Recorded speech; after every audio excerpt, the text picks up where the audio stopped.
Api di Bukit Menoreh. Cerita, Esa Mintarja. Audiobook, novel silat. Bab 13. Dan Widura itu tak jemu-jemunya melihat gambar-gambar yang dibuat oleh Agung Sedayu. Suatu cara memperdalam ilmu yang jarang ditemuinya. Namun ternyata Agung Sedayu pandai juga menggambar. Gambar-gambar yang dibuatnya ternyata sedemikian jelas. Sikap, gerak dan tujuan-tujuan dari setiap gerakan sekaligus cara-cara untuk menghindarkannya. Tetapi suatu hal yang tak dapat dilakukan oleh Agung Sedayu, yaitu melatih untuk percaya pada kekuatan dan ilmunya. Betapapun Agung Sedayu mengalami kemajuan yang pesat, namun ilmu itu seakan-akan pohon yang subur namun tak berbuah. Tiba-tiba timbullah pikiran di dalam benak Widura.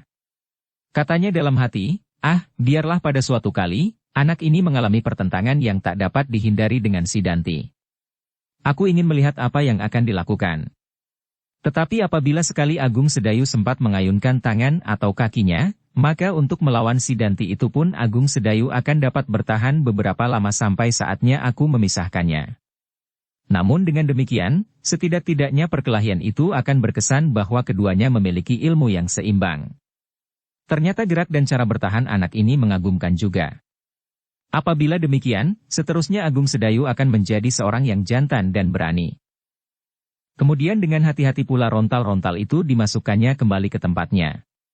Dan dengan hati-hati pula Widura itu berdiri dan berjalan ke pembaringannya, dan sesaat kemudian pemimpin Laskar Pajang yang sedang kebingungan itu tertidur pula. Malam yang tinggal sepotong itu berjalan dengan tenangnya. Tohpati yang benar-benar telah menyusup ke dalam dinding perondaan Laskar Pajang, sebenarnya lah tidak berbuat sesuatu selain keinginannya untuk mengetahui keadaan. Namun macan kepatihan itu pun mengumpat di dalam hatinya seperti Widura mengumpatinya. Katanya kepada kedua pengawalnya, Paman Widura benar-benar seperti setan. Dalam keadaan apapun peronda-perondanya tak pernah berlengah hati. Apakah mereka tidak terpengaruh oleh perlombaan yang akan diadakan besok? Sayang, aku baru mendengar rencana perlombaan itu senja tadi, sehingga aku tak sempat menyiapkan anak buahku. Seandainya aku mendapat waktu 2-3 hari saja, maka pada saat-saat perlombaan itu aku akan dapat menggulungnya lumat-lumat. Kedua pengawalnya tak dapat menjawab lain daripada menganggukkan kepala mereka. Sebab dengan mata kepala mereka sendiri melihat dari kejauhan kesiagaan Laskar Pajang yang sedang bertugas di gardu-gardu peronda. Mereka melihat beberapa orang dari mereka berjalan hilir mudik di muka gardu sambil memegang tombak atau pedang-pedang mereka yang sudah telanjang. Tetapi, berkata Tohpati kemudian kepada pengawalnya, mudah-mudahan setelah perlombaan itu berakhir, Laskar Sangkal Putung masih tenggelam dalam suasana itu, sehingga meskipun sedikit mereka melupakan tugas-tugas mereka sehari-hari. Mudah-mudahan mereka tidak mencium gerakanku kali ini seperti beberapa waktu yang lalu sehingga aku menjumpai kegagalan yang menyedihkan. Persiapan kita akan sangat mudah sekali diketahui orang, sehingga petugas-petugas Sandi Pajang segera menciumnya, berkata salah seorang pengawalnya. Kita akan meninggalkan cara-cara yang pernah kita lakukan, jawab Tohpati. Aku akan membawa kalian dan orang-orang kita masuk ke dalam hutan. Semua kekuatan yang terpencar harus kita tarik. Semuanya akan berkumpul di dalam hutan yang akan aku tentukan. Dari sana kita akan bergerak. Mudah-mudahan tak seorang pun yang mengetahuinya, kecuali di antara kita ada pengkhianat atau justru orang-orang dari petugas-petugas Sandi Pajang yang berhasil masuk ke dalam lingkungan kita. Kemungkinan itu kecil sekali, sahut pengawalnya. Kau benar, berkata Tohpati pula. Alu mengenal anak buahku satu persatu dengan baiknya. Nah, kalau demikian, aku akan berbuat seperti Paman Widura. Secepat-cepatnya sebelum laskarnya terpencar ke segenap penjuru. Kapan kita adakan sergapan itu? Bertanya pengawalnya. Secepatnya, sahut Tohpati. Kemudian mereka tidak bercakap-cakap lagi. Dengan hati-hati mereka berjalan di daerah perondaan Laskar Pajang. Bahkan kadang-kadang mereka berhasil menyusup halaman-halaman yang gelap dan mendekati tempat-tempat yang penting serta gardu-gardu perondaan.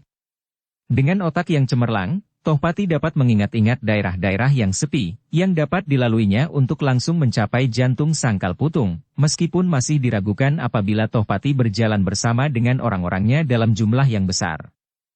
Namun Tohpati itu selalu mengulang-ulang rencananya. Dan ini adalah kesalahan yang terbesar yang dibuatnya.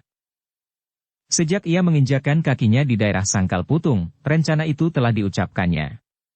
Dan ia sama sekali tidak tahu bahwa seseorang yang sakti dengan diam-diam mengikutinya. Dan orang itu telah berhasil mendengar sebagian dari rencananya. Orang itu adalah Kiai Gringsing. Karena itulah maka Kiai Gringsing segera pergi kemudian Gunung Gook.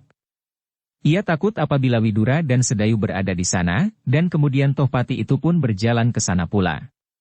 Untunglah mereka tidak saling berpapasan. Apabila demikian maka pertempuran tak dapat dihindarkan. Sedangkan Kiai Gringsing tahu benar bahwa Widura pasti harus bekerja sendiri melawan 3 orang yang jauh berada di atas kemampuannya. Dan semuanya itu telah berlalu. Widura telah tertidur nyenyak di Kademangan Sangkal Putung, dan Tohpati pun telah meninggalkan daerah yang akan dijadikan buruannya. Menjelang fajar, Sangkal Putung telah menjadi riuh. Anak-anak telah bangun. Lebih-lebih lagi, mereka yang akan ikut serta dalam perlombaan-perlombaan. Mereka mengenakan pakaian mereka yang sebaik-baiknya. Menghias senjata-senjata mereka dengan warna-warna yang beraneka. Bagi mereka yang akan mengikuti sodoran, tidak saja pakaian mereka sendiri yang mereka hias dengan berbagai keloncer-keloncer kain beraneka warna, namun kuda-kuda mereka pun mereka hias sebaik-baiknya. Ujung-ujung tombak mereka yang terbuat dari bola-bola kayu itu pun mereka hiasi dengan pita-pita berwarna. Ada pula di antara mereka yang membuat kalung-kalung dari rangkaian-rangkaian bunga, melati, menur dan sebagainya. Mereka kalungkan rangkaian bunga itu di lehernya, di leher kuda-kuda mereka dan pada senjata-senjata mereka. Demikianlah hari itu Sangkal Putung ditandai dengan kesibukan yang luar biasa. Hampir segenap penduduk Sangkal Putung tumplak biak, mengunjungi lapangan di muka Banjar Desa. Mereka ingin menyaksikan anak-anak mereka, adik-adik mereka atau suami-suami mereka yang ikut serta dalam perlombaan-perlombaan itu. Ternyata hari itu merupakan hari yang sangat menggembirakan. Namun apabila ada di antara mereka yang mendengar bahwa semalam Macan Kepatihan telah mengunjungi Kademangan itu, mungkin suasananya akan jauh berbeda. Tetapi ternyata Widura mengetahuinya. Karena itu, justru ia telah memperkuat setiap sudut Kademangan. Dilengkapinya gardu-gardu peronda itu dengan kuda-kuda yang kuat dan diperintahkannya untuk mengadakan perondaan keliling dengan kuda-kuda itu. Jangan seorang atau 2 orang, pesannya kepada anak buahnya. Pergilah berempat. Pergunakan kuda yang sebaik-baiknya dan bawalah tanda-tanda bahaya yang dapat kau bunyikan setiap saat dan di setiap tempat.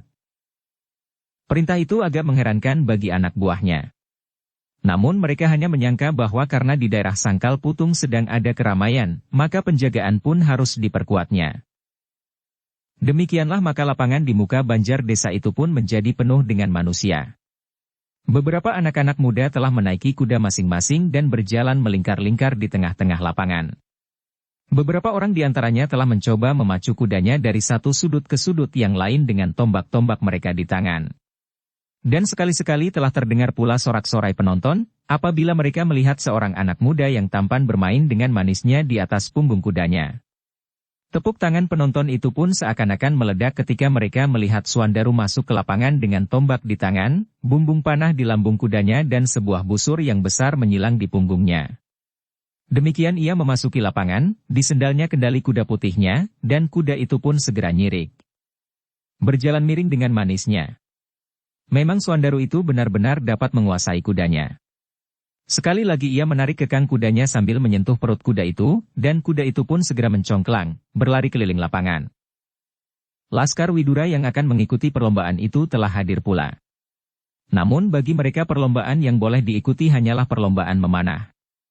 Meskipun demikian, untuk melepaskan kejemuan mereka, banyak juga di antara mereka yang mengikutinya. Widura pun kemudian hadir pula di lapangan itu bersama-sama dengan Ki Demang Sangkal Putung. Di belakang mereka berjalan Sedayu dengan kepala tunduk.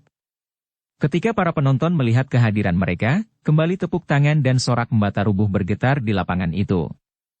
Namun perlahan-lahan mereka dirayapi oleh berbagai pertanyaan di dalam hati mereka. Mereka tidak melihat Widura dan Agung Sedayu membawa busur dan anak panah, sehingga kemudian mereka menjadi kecewa. Terdengar salah seorang penonton berbisik, apakah pahlawan itu tidak akan turut serta dalam perlombaan ini? Kawannya itu sebenarnya menjadi kecewa juga. Namun untuk menghibur hatinya sendiri ia menjawab, tak sepantasnya ia ikut dalam perlombaan yang sekecil ini. Mungkin ia akan ikut serta apabila perlombaan semacam ini diadakan di alun-alun Pajang. Kawannya yang bertanya itu pun mengangguk-anggukkan kepalanya. Jawaban yang memang masuk di akalnya.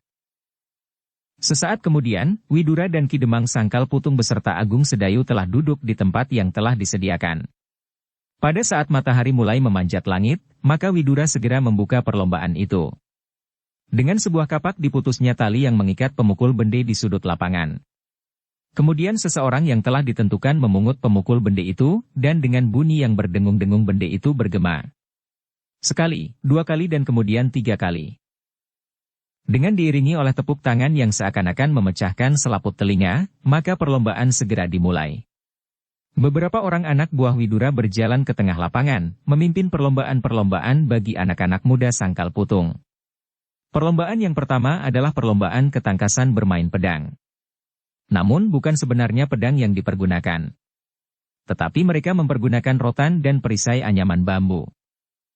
Permainan ini benar-benar mengasyikkan dan menegangkan. Beberapa anak-anak muda yang gagah telah turut serta mengambil bagian. Berganti-ganti. 1-2 telah terpaksa keluar dari lapangan dengan kepala tunduk. Punggung dan dada mereka dilukisi oleh jalur-jalur merah biru. Namun bagi mereka yang menang, jalur-jalur itu sama sekali tidak terasa pedihnya. Sejalan dengan terik matahari yang semakin menyengat-nyengat tubuh mereka, maka permainan itu pun menjadi semakin sengit. Bahkan kemudian mencapai puncaknya ketika di arena itu tinggal 2 orang yang berhadapan untuk menentukan, siapakah di antara anak-anak muda Sangkal Putung yang akan menjadi pemenang pertama dalam perlombaan itu. Mereka adalah Swandaru Geni dan seorang anak muda yang gagah, bertubuh tinggi besar, bernama Wisuda. Sejenak kedua anak muda itu, Swandaru dan Wisuda saling berhadapan, maka tepuk tangan dan sorak-sorai membahana di udara Sangkal Putung. 3 orang anak buah Widura, Hudaya, Citragati dan Sonya telah memimpin pertarungan yang sengit itu. Dengan seksama mereka memperhatikan setiap gerak, setiap sabetan rotan dan setiap sentuhan rotan itu di tubuh mereka. Pukulan-pukulan yang mendapat hitungan adalah pukulan-pukulan yang mengenai tubuh di bagian atas perut tetapi di bagian bawah leher. Demikian pertarungan itu berjalan dengan serunya. Wisuda bertubuh tinggi dan besar, sedang Swandaru lebih pendek dan bulat. Meskipun demikian ternyata tenaga Swandaru jauh lebih kuat dari tenaga lawannya. Apabila rotan-rotan mereka berbenturan, tampaklah bahwa tenaga Swandaru selalu berhasil mendorong tenaga lawannya. Ketika bende berbunyi, maka pertarungan itu pun berhentilah. Suasana menjadi tegang ketika para penonton menunggu Citragati mengumumkan pemenangnya. Dan demikian Citragati maju selangkah, maka lapangan yang penuh dengan manusia itu seakan-akan sama sekali tak berpenghuni. Setelah mencocokkan hitungan masing-masing maka berkatalah Citragati, ternyata yang akan menjadi pahlawan dalam permainan ini adalah anak muda yang bulat pendek, bernama Swandaru. Langit seakan-akan runtuh di atas mereka karena sorak para penonton. Namun Swandaru tidak puas dengan sebutan itu. Katanya membetulkan namanya, sebutlah selengkapnya Paman, Swandaru Geni. Citragati tersenyum. Ketika ia mengulang nama itu, tak seorang pun yang mendengarnya, karena suara riuh daripada penonton itu sendiri. Sidanti yang melihat sambutan yang sedemikian hangatnya atas pahlawan anak-anak muda Sangkal Putung itu mencibirkan bibirnya. Katanya dalam hati, Swandaru itu pasti akan menjadi bertambah sombong. Aku ingin sekali lagi mengajarnya untuk merasakan bahwa apa yang dicapainya itu belum semenir dibanding dengan ilmuku. Sayang tak ada kesempatan bagi anak buah Laskar Pajang untuk melakukannya. Perlombaan yang berikut adalah sodoran. Dengan duduk di punggung kuda mereka mempertunjukkan keterampilan mereka bermain tombak yang ujungnya dibuat dari bola-bola kayu. Permainan ini tak kalah menariknya. Di antara sorak kekaguman ada pula yang terpaksa menerima ejekan-ejekan para penonton, karena sebelum mereka sempat mempertunjukkan keahlian mereka, ternyata mereka telah jatuh terpelanting dari kuda-kuda mereka. Dalam perlombaan ini sekali lagi Swandaru merajai lapangan di muka banjar desa itu. Kuda putihnya seakan-akan tahu benar apa yang harus dilakukan untuk membantu tuannya. Dan karena itulah maka sekali lagi para penonton menyorakinya sebagai pahlawan yang lengkap dari anak-anak muda Sangkal Putung. Ki Demang yang duduk di samping Widura itu pun mengangguk-anggukkan kepalanya. Ia berbangga atas hasil yang dicapai anaknya. Usahanya melatih dan menempa anaknya tidaklah sia-sia. Mudah-mudahan untuk seterusnya anaknya mendapat bimbingan dan latihan yang lebih baik daripada apa yang pernah dicapainya. Widura pun tampak tersenyum-senyum di antara sorak para penonton. Namun sekali-sekali ia mengedarkan pandangannya ke segenap sudut. Di antara perhatiannya atas permainan-permainan itu, diam-diam ia berusaha untuk melihat, apakah Kiai Gringsing berada di antara para penonton yang sekian banyaknya. Tetapi Widura itu kemudian menjadi kecewa. Adalah mustahil untuk menemukan seorang di antara sekian banyak orang, apalagi orang itu belum dikenalnya. Sudah tentu Kiai Gringsing tidak akan mengenakan topengnya, dan sudah tentu pula ia tidak akan memakai kain gringsingnya.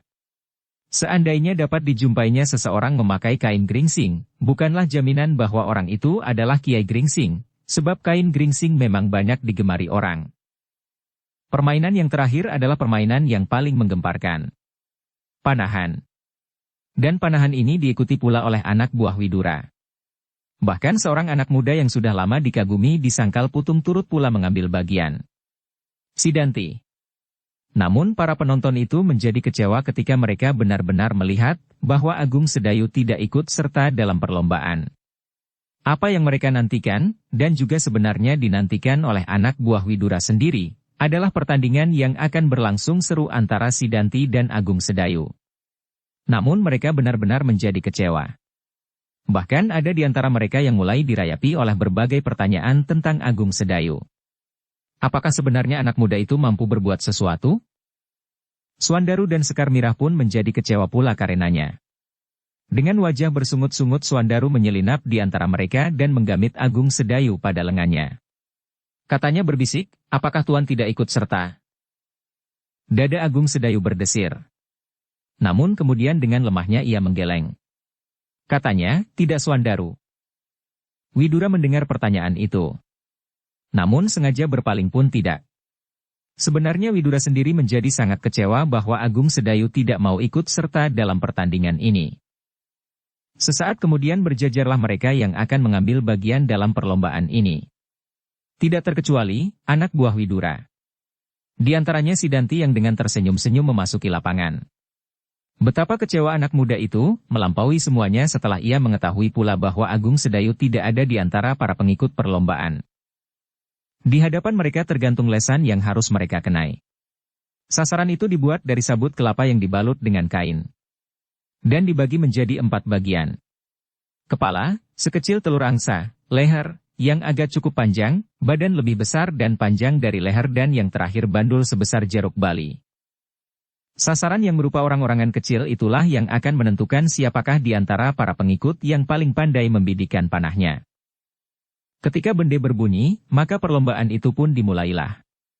Setiap pengikut memiliki 5 buah anak panah. Dan oleh kelima buah anak panah itu maka akan diambil nilai tertinggi di antara mereka. Apabila anak panah mereka mengenai kepala, maka berarti mereka akan mendapat 5 buah nilai. Leher 3 nilai dan badan 2 nilai. Sedangkan apabila panah mereka mengenai bandul, maka apabila mereka telah mendapat nilai, maka nilai itu akan gugur 3 nilai. Sesaat kemudian meluncurlah anak panah yang pertama diikuti oleh sorak para penonton. Namun sayang, panah itu sama sekali tidak mengenai sasarannya. Disusul dengan anak panah yang kedua, ketiga. Namun ketiga anak panah itu menyentuh sasaran pun tidak. Penonton bersorak-sorak kembali ketiga anak panah yang keempat kemudian tepat mengenai leher sasaran. 3 nilai. Maka penonton pun berteriak-teriak pula, 3, 3. Penonton menjadi tegang ketika meluncur anak panah yang kelima. Dan meledaklah sorak para penonton. Bukan karena mereka menjadi kagum anak panah itu, mereka tertawa geli, karena anak panah itu mengenai bandul. Habis, habis, teriak mereka. Dan 3 nilai yang didapatnya dari panah keempat itu pun menjadi habis karena dengan mengenai bandul itu, maka berarti 3 nilai digugurkan. Orang yang pertama itu sambil menundukkan kepalanya terpaksa berjalan keluar lapangan. Namun ia pun menjadi geli juga. Karena itu, sempat juga ia tersenyum-senyum sendiri. Maka kemudian majulah orang kedua, ketiga, keempat. Namun tak seorang pun yang dapat menggemparkan penonton karena bidikan-bidikannya yang tepat. Sekali 2 kali ada juga di antara mereka yang mengenai sasaran. Namun di antara 5 anak panah itu, maka paling banyak 2 di antaranya yang dapat mengenai sasarannya. Ketika kemudian sampai pada giliran Swandaru maju dengan anak panahnya, maka penonton pun menjadi gempar pula. Swandaru telah dapat merampas hati penonton dengan 2 kemenangan berturut-turut di dalam arena pertandingan itu. Karena itu, maka di antara penonton itu pun mengharap pula, agar kali ini, Swandaru akan dapat setidak-tidaknya tidak mengecewakan mereka. Sebenarnya lah, maka anak panah yang pertama yang dilepaskan oleh Swandaru benar-benar telah menggemparkan penonton. Meskipun tidak mengenai kepala, namun sekali bidik Swandaru telah mengguncangkan sasaran dengan mengenai bagian badannya. Kegemparan penonton menjadi semakin riuh, ketika panah Swandaru yang kedua dapat mengenai leher. Ketika Swandaru menarik tali busurnya yang ketiga kalinya, maka terdengarlah suara riuh di sekitar arena, naik sedikit Swandaru, naik sedikit.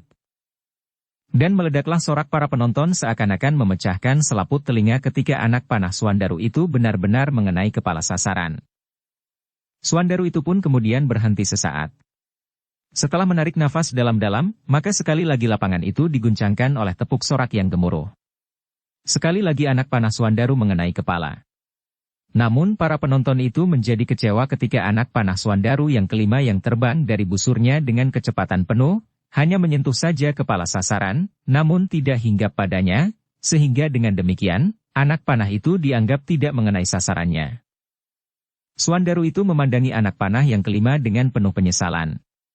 Katanya sambil bertolak pinggang, "Heh, kenapa kau tidak mau berpaling sejari saja?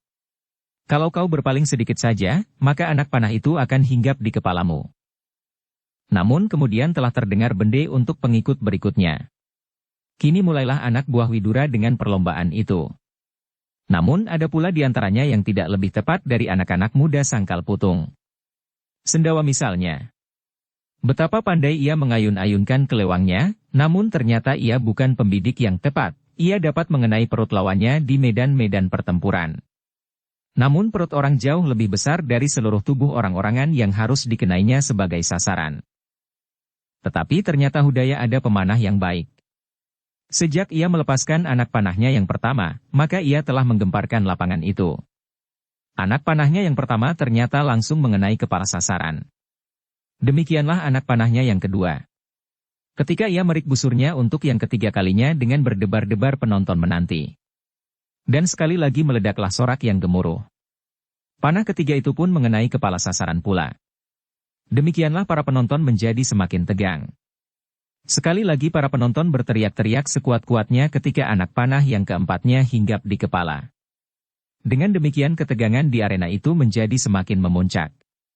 Keempat anak panah yang telah memenuhi kepala orang-orangan itu pun dicabutlah untuk memberi tempat seandainya anak panah yang kelima ini pun akan mengenainya pula. Dan lapangan itu seakan-akan menjadi benar-benar runtuh ketika penonton menyaksikan anak panah kelima yang lepas dari busur Hudaya. Anak panah itu pun tepat pula mengenai kepala orang-orangan itu. Sehingga dengan demikian pemanah itu pun telah menunjukkan kesempurnaan bidikannya. Bukanlah karena kebetulan ia dapat mengenai kepala sasaran. Namun sebenarnya lah memang Hudaya adalah pembidik yang baik. Ketika kemudian terdengar bende berbunyi, masuklah Citra Gati ke tengah-tengah lingkaran. Dengan tersenyum-senyum ia memberi ucapan selamat kepada Hudaya, katanya, "Hudaya, ternyata kau tidak memberi aku tempat. Apa yang dapat kau kerjakan? Tak ada yang dapat berbuat lebih baik daripadamu." Hudaya itu pun tersenyum pula. Namun ia tidak menjawab. Ketika ia bergeser dari tempatnya, ia terkejut ketika ia melihat mata Sidanti menyala-nyala. Ternyata Sidanti tidak rela melihat kecakapan Hudaya membidikkan anak panahnya. Sambutan rakyat Sangkal Putung atas kemenangannya itu pun tak menyenangkannya. Tetapi ternyata Hudaya itu tak menghiraukannya. Ia langsung berjalan kembali ke tempatnya. Berdiri dalam jajaran para peserta untuk melihat bagaimana hasil bidikan kawan-kawannya yang lain. Dan ternyata Citra Gati itu pun tidak mengecewakan. Dengan tersenyum ia menarik busurnya untuk yang pertama kalinya. Ketika anak panahnya terlepas, maka dengan tegangnya ia mengikutinya dengan pandangan matanya. Ia tersenyum pula ketika didengarnya sorak penonton. Anak panah itu pun hinggap di kepala. Demikianlah anak panahnya yang kedua, ketiga dan keempat.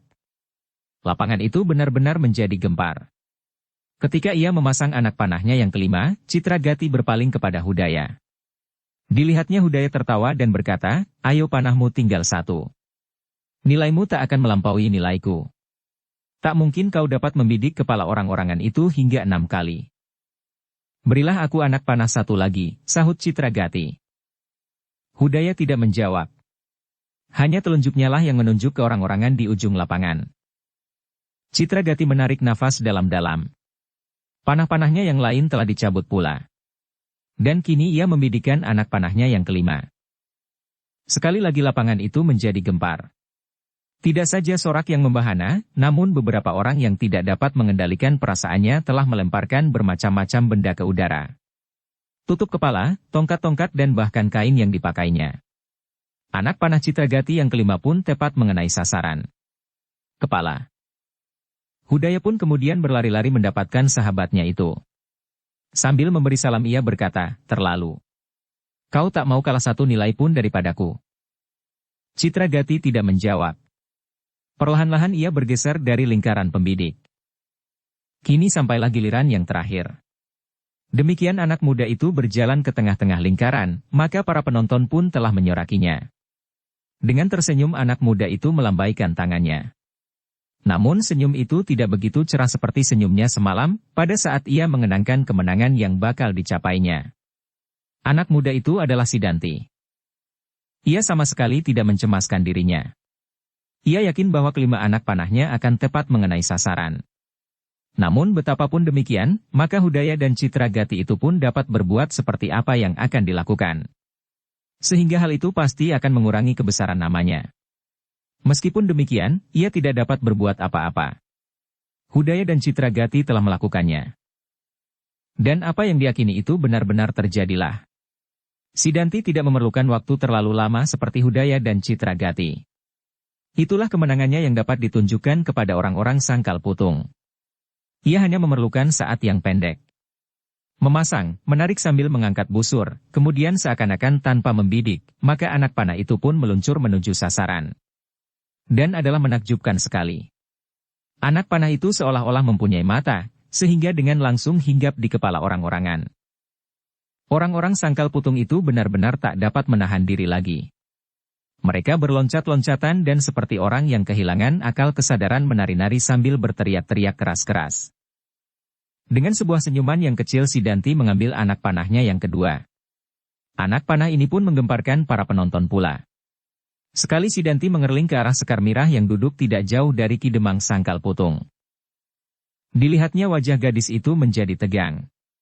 Namun tiba-tiba ketika ia melihat anak panah Sidanti hinggap di sasarannya, dengan serta-merta ia pun bertepuk tangan sekeras-kerasnya. Namun ketika ia memandang wajah Agung Sedayu, Sidanti menjadi agak kecewa. Anak muda itu memandang anak panahnya dengan pandangan yang kosong. Ia bertepuk tangan karena orang-orang lain bertepuk tangan. Tetapi tak ada kesan kekaguman memancar di wajahnya. Persetan dengan anak itu, gerutunya di dalam hati. Namun adalah suatu kenyataan ia tidak berani turun ke arena. Sidanti puas dengan kata-kata di angan-angannya. Kembali ia memandang sasarannya, dan kembali anak panahnya mematuk kepala. Demikianlah maka kegemparan meledak sejadi-jadinya di lapangan itu ketika panah Sidanti yang kelima hinggap tepat di kepala orang-orangan itu pula. Ketika sorak-sorai orang-orang Sangkal Putung itu telah mereda, maka Widura tampak berdiri dan melangkah maju ke arena. Betapapun isi dadanya, namun ia memberikan ucapan selamat pula kepada Hudaya, Citragati dan Sidanti. Kemudian dengan nyaring ia berkata, kita masih harus memilih satu di antara ketiga-tiganya. Kini lepaskanlah sasaran itu. Gantungkan dengan tali yang agak panjang. Terbalik. Kepalanya di bawah. Dan apabila tanda berbunyi, ayunkan orang-orangan itu. Nah, ketiga-tiganya mendapat kesempatan yang sama. Membidikan anak panahnya pada waktu yang bersamaan. Masing-masing dengan 3 buah anak panah, dalam hitungan sampai angka ke-15. Hudaya dan Citragati tertawa masam. Terdengar Hudaya berbisik, sekarang aku harus mengaku kalah. Kalau ada satu saja anak panahku yang hinggap, ambillah nilainya. Kita tidak sedang membagi makan. Ambillah angkamu untukmu. Atau barangkali dapat kau simpan untuk perlombaan yang akan datang, sahut Citragati. Keduanya kemudian terdiam. Mereka melihat beberapa orang sedang menggantungkan sasaran dengan tali yang cukup panjang. Kemudian mereka menerima 3 anak panah masing-masing.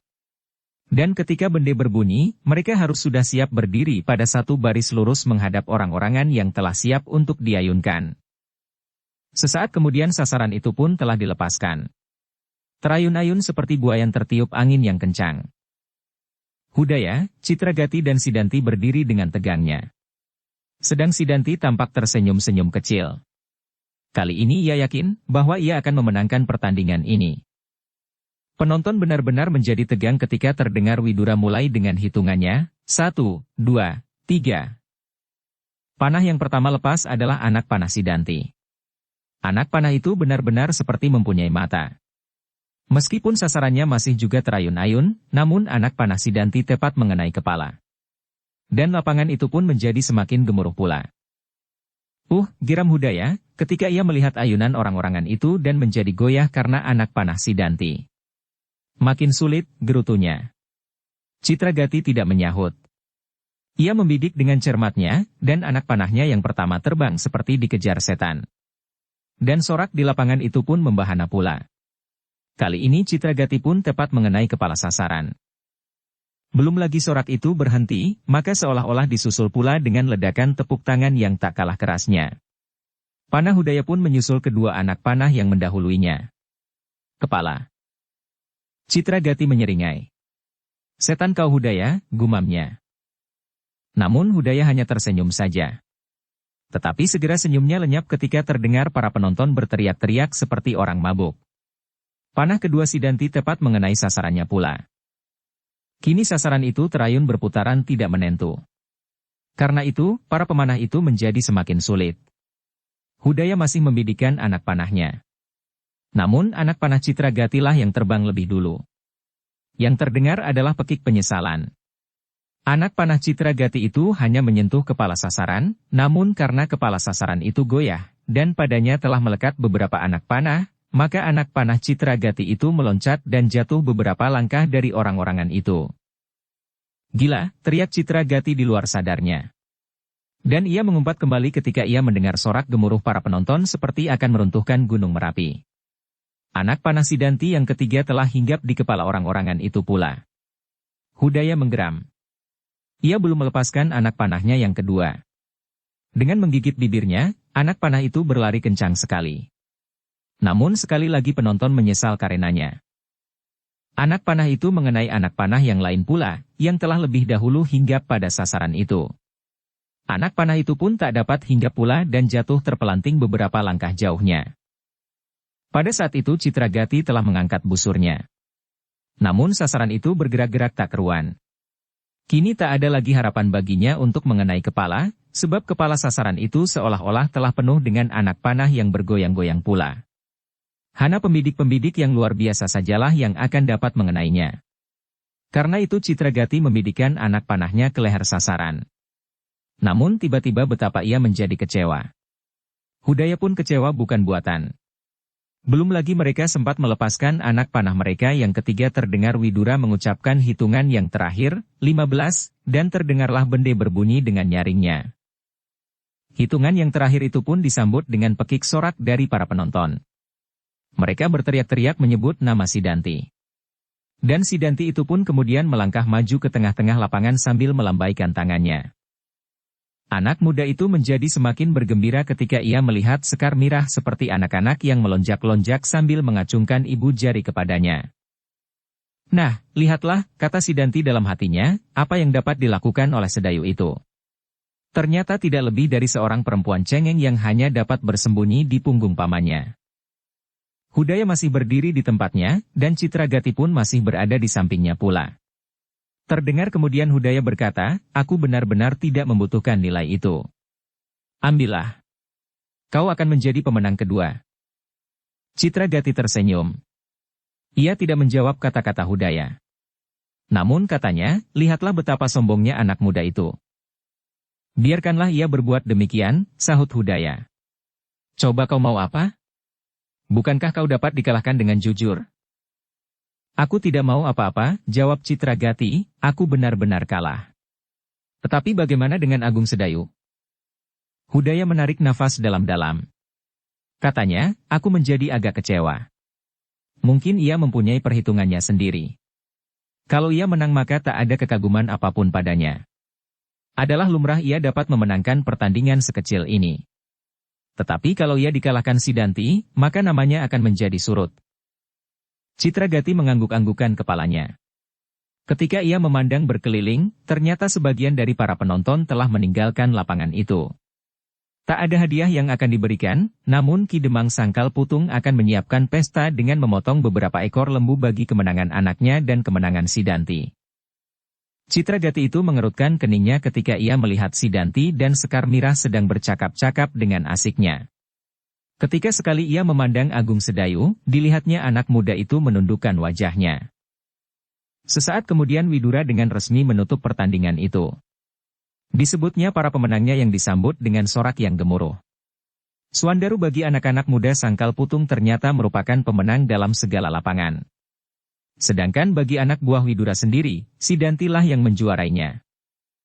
Namun dalam pada itu, kekecewaan di hatinya terhadap Agung Sedayu kini benar-benar telah sampai ke puncaknya. Ia melihat kekecewaan pada beberapa orang lain. Dan Ki Demang itu pun telah bertanya kepadanya, kenapa Agung Sedayu tidak bersedia turut serta meramaikannya. Karena itu, demikian ia selesai dengan kata penutupnya, ia sama sekali tidak berkata apapun kepada Sedayu. Langsung ia pergi meninggalkan lapangan itu dengan kepala tunduk. Beberapa anak buahnya segera mengikutinya di belakang. Ki Demang pun berjalan pula di sampingnya. Katanya, di manakah Angger Sedayu? Masih di belakang Kakang, sahut Widura kosong. Ki Demang itu pun berpaling. Dilihatnya Sidanti berjalan bersama Sekar Mirah dan dilihatnya Sedayu masih berada di tempatnya bersama Suandaru. Tetapi Ki Demang itu tidak bertanya lagi.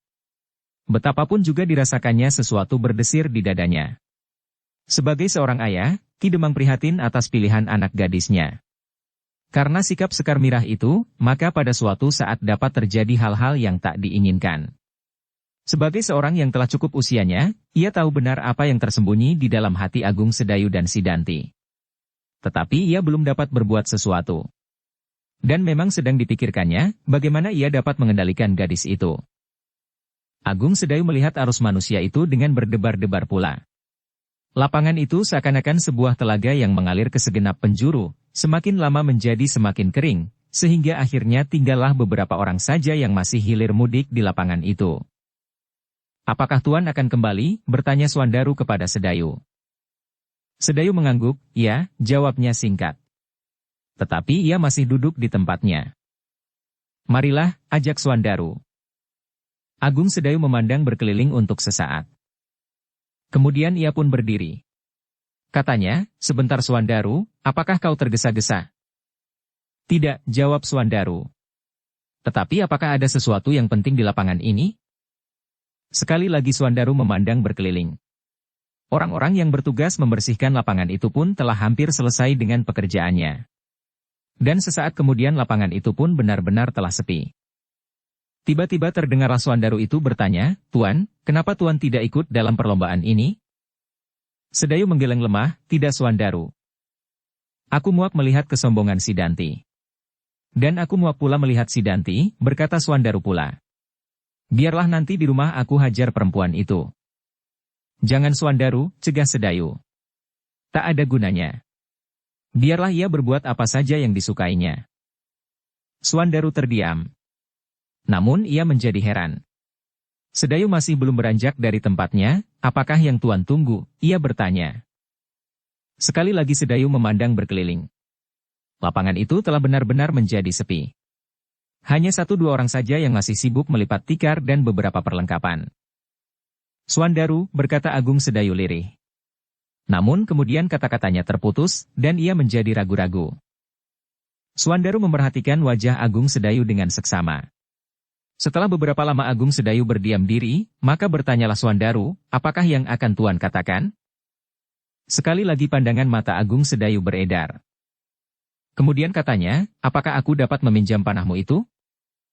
Apakah yang akan Tuan lakukan? Bertanya Suandaru. Aku ingin berlatih memanah, supaya lain kali aku dapat ikut serta dalam perlombaan seperti ini. Sekarang? Ya. Apakah Tuan belum pandai memanah? Agung Sedayu menggeleng. Belum Suandaru. Suandaru menarik nafas.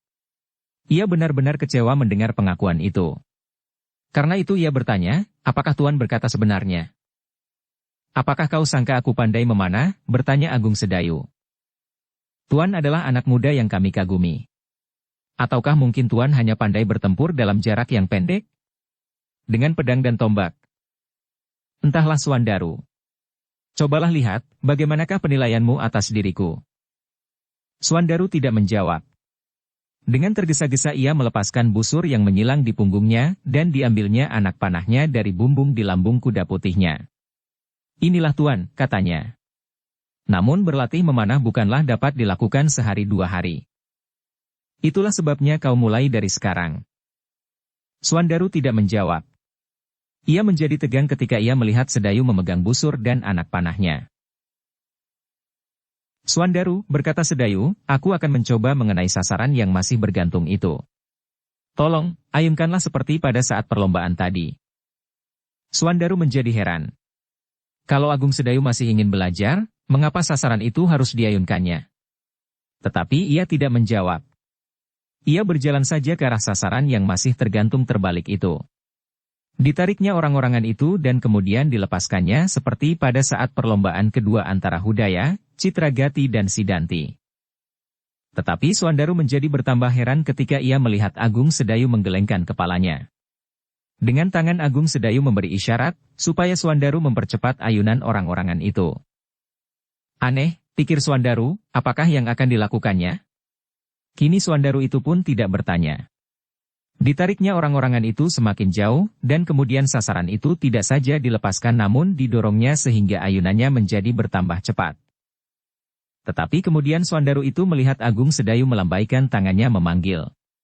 Berlari-lari kecil Suandaru pergi mendekati Agung Sedayu, katanya setelah ia berdiri di samping anak muda itu, "Nah, sekarang apakah yang akan Tuan lakukan?" "Suandaru," berkata Agung Sedayu, "apakah yang harus aku kenai?" "Terserahlah kepada Tuan," jawab Suandaru. Namun dalam perlombaan-perlombaan, kepalanya lah yang dianggap mempunyai nilai tertinggi. Sedayu tidak menjawab lagi. Perlahan-lahan ia mengangkat busurnya, sedang Suandaru memandanginya dengan wajah yang tegang. "Aku akan mengenainya dari atas berturut-turut," berkata Agung Sedayu. "Mulai dari bandul, kemudian badan, leher dan yang terakhir kepala." Suandaru tidak menjawab. Meskipun untuk mengenai kepala sasaran itu cukup sulit, namun mengenai semua bagian berturut-turut menurut rencana itu pun bukan pekerjaan yang mudah. Apalagi ia belum pernah melihat, apakah Sedayu itu benar-benar dapat membidikkan panahnya. Tetapi kemudian Suandaru itu pun terpaku melihat anak panah Sedayu. Anak panah yang pertama itu laju dengan cepatnya, dan seperti apa yang dikatakan oleh Agung Sedayu, anak panah itu mengenai bandulnya tepat di tengah-tengah. "Tuan," berkata Suandaru dengan serta-merta. "Ternyata Tuan tidak sedang belajar memanah. Tuan dapat mengenai sasaran yang Tuan bidik dengan tepat." "Aku akan mencoba mengenai badannya," sahut Sedayu. Namun ia meneruskan kata-katanya, "Tetapi kau harus berjanji." "Apakah yang harus aku janjikan?" "Jangan berkata kepada siapapun tentang apa yang akan kau lihat."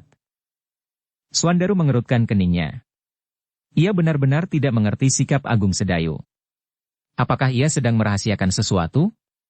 Seandainya ia mempunyai cara yang khusus, supaya cara itu tidak dapat ditiru oleh orang lain, apakah salahnya kalau ia mengatakan hasilnya saja?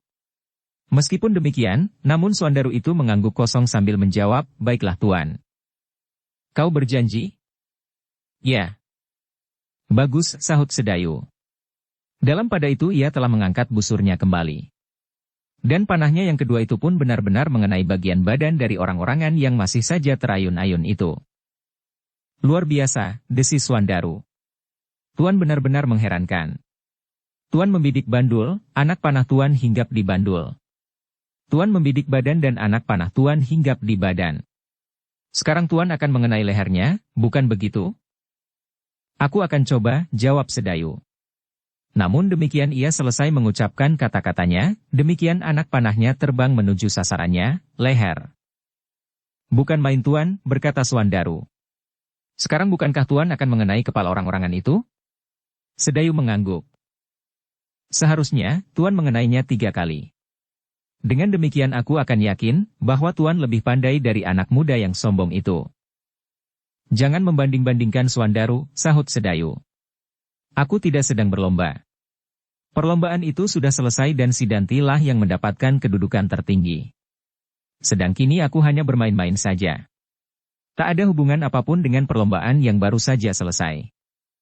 Sekali lagi Suandaru mengerutkan keningnya. Tetapi ia tidak berkata apapun. Dia matinya anak panah di busur Sedayu dengan seksama. Sambil membungkuk-bungkuk ia memerhatikan setiap gerak jari Agung Sedayu. Dan sesaat kemudian lepaslah anak panah yang keempat itu. Sekali lagi Suandaru berteriak, bukan main, bukan main. Tuan telah mengenainya pula. Sedayu tertawa kecil. Ia senang pula melihat seseorang mengaguminya. Apabila demikian, sebenarnya timbul pula keinginannya agar semua orang mengetahuinya pula, bahwa sebenarnya ia pun dapat berbuat seperti apa yang dilakukan oleh orang lain. Namun kembali ia menjadi cemas, apabila dibayangkannya akibat dari kelebihannya itu. Ia cemas kalau ada orang yang mendendamnya. Dan kini yang hadir di lapangan itu tinggal seorang saja. Suandaru. Dan Suandaru telah berjanji kepadanya, untuk tidak mengatakan apapun dan kepada siapapun tentang apa yang dilihatnya. Karena itu, sebagai imbangan dari ketakutannya, maka meledaklah keinginannya untuk menunjukkan setiap kemampuan yang ada pada dirinya, meskipun hanya terhadap seorang saja dan kepada dirinya sendiri. Maka katanya, Suandaru, berapakah anak panahmu seluruhnya? 10 Tuan, jawab Suandaru. Marilah, berilah aku 2 lagi, supaya aku dapat mengenai kepala sasaran itu 3 kali. Suandaru yang menjadi gembira melihat permainan Agung Sedayu itu pun berlari-lari ke kudanya. Diambilnya seluruh anak panahnya dan diserahkannya kepada Agung Sedayu, inilah Tuan. Agung Sedayu menerima anak panah itu. Kemudian dengan cepatnya ia melepaskan 2 anak panah berturut-turut. Dan keduanya itu pun hinggap di kepala sasaran pula. Suandaru itu pun bertepuk tangan sambil berteriak-teriak, mengagumkan, mengagumkan. Namun kemudian ia terdiam ketika Agung Sedayu berdesis, jangan ribut Suandaru, aku tidak mau bermain-main lagi. Ternyata Tuan melampaui setiap orang yang ikut dalam perlombaan itu. Kenapa Tuan sendiri tidak ikut serta? Sekali lagi Agung Sedayu membantah, katanya, tidak, tak ada hubungannya dengan perlombaan yang baru saja berakhir. Ya, sahut Suandaru. Memang tak ada hubungannya. Tetapi Tuan benar-benar telah mengagumkan aku. Seandainya Tuan melakukannya selagi masih banyak orang di lapangan ini, maka lapangan ini pasti akan meledak karena sorak mereka yang gemuruh. Sudahlah. Lupakan perlombaan itu, potong Agung Sedayu. Apakah kita masih akan bermain-main? Tentu, jawab Suandaru. Apakah Tuan masih mempunyai permainan yang lebih baik lagi? Suandaru, berkata Agung Sedayu kemudian. Apakah yang lebih kecil dari kepala sasaran itu? Suandaru mengerutkan keningnya. Jawabnya, tak ada Tuan. Agung Sedayu mengangguk-anggukan kepalanya. Ditatapnya sasaran yang bergerak-gerak terayun kian kemari meskipun sudah semakin lambat. Dan kemudian terdengar ia bertanya, Suandaru, bahan apakah yang dibuat untuk tali pengikat orang-orangan itu? Bersambung ke bab 14.